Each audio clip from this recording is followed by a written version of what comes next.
Let's look at some performance metrics by which we can measure how well a sample and hold circuit works. What this would also help us do is understand some of the errors that come in sample and hold circuits and uh,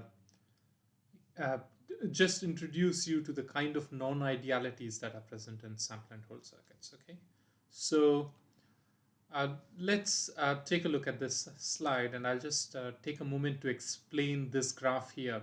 Uh, so this is time on the x-axis, and on the y-axis we have voltage amplitude.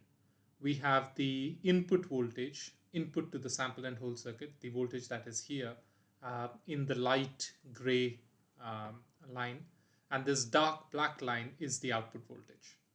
Okay, and the signal here is the clock, which controls the switch, uh, and which we know that when the clock is, let's say what happens is when the clock is low, we have what we call the acquisition mode or the track mode, and when we have the clock high, the we have the hold mode.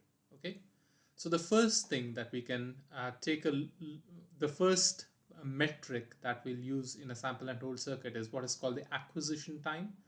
So the acquisition time is the time it takes for the output to become equal to the input after we start the acquisition mode. Okay, so we have given the clock signal here, started the acquisition mode, and it takes some time for the output to actually reach to the input.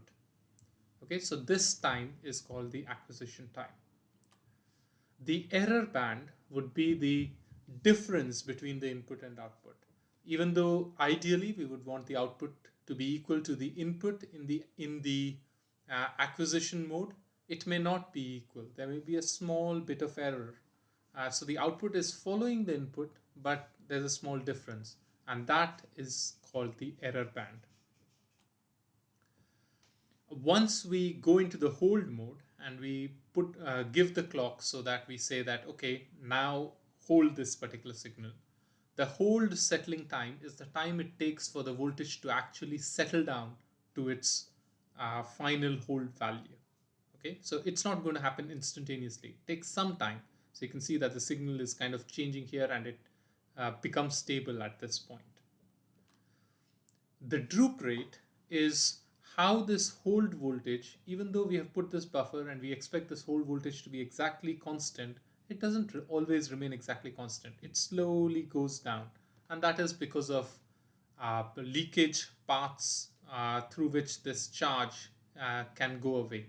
And that is measured by what is called the droop rate.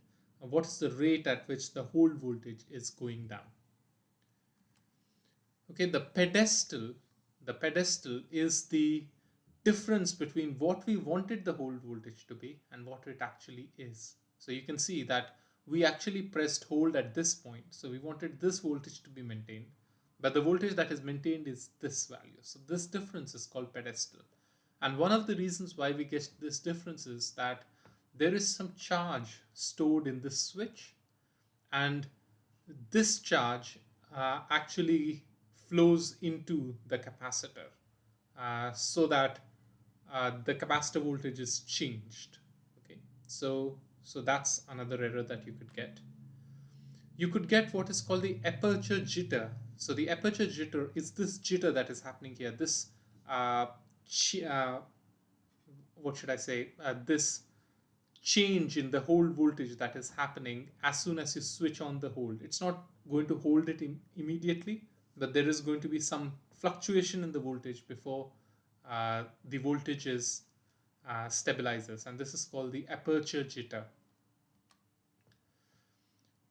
This is another graph here, and in this graph what we have plotted is on the x-axis we have plotted the input voltage, and on the y-axis I've plotted the output voltage when the voltage is in the hold mode, okay, when the voltage is actually held.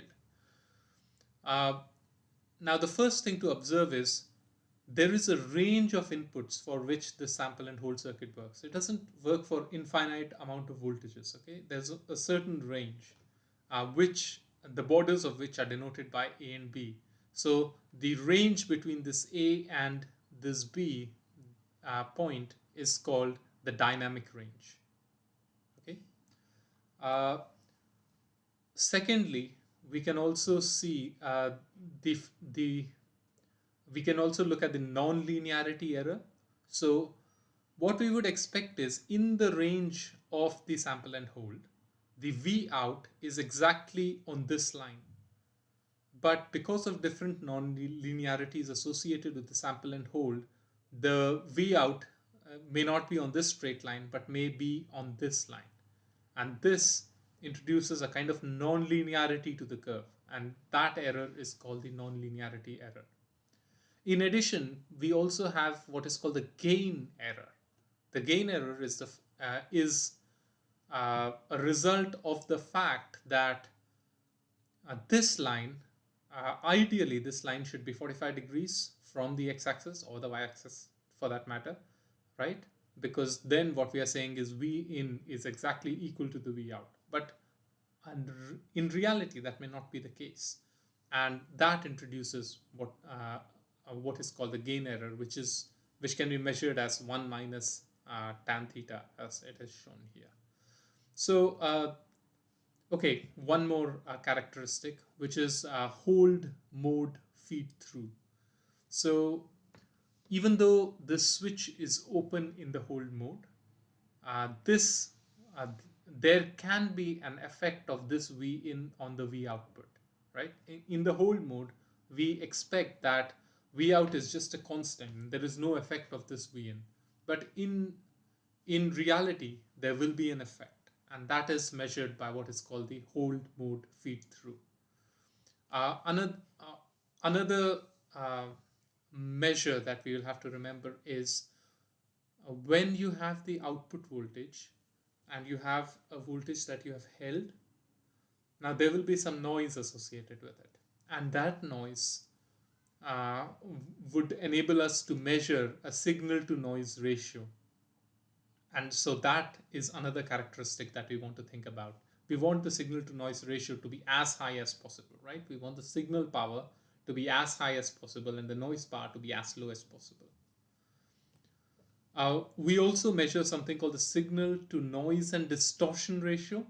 So that includes the noise power, but it also includes another term for the distortion power. And this distortion power may be a result of the feed through of the input voltage to the output. Okay. So we have looked at various performance metrics, and I hope this has just given you a flavor of the kinds of issues that are involved in designing a sample and hold and the kinds of errors that you get in designing a sample and hold.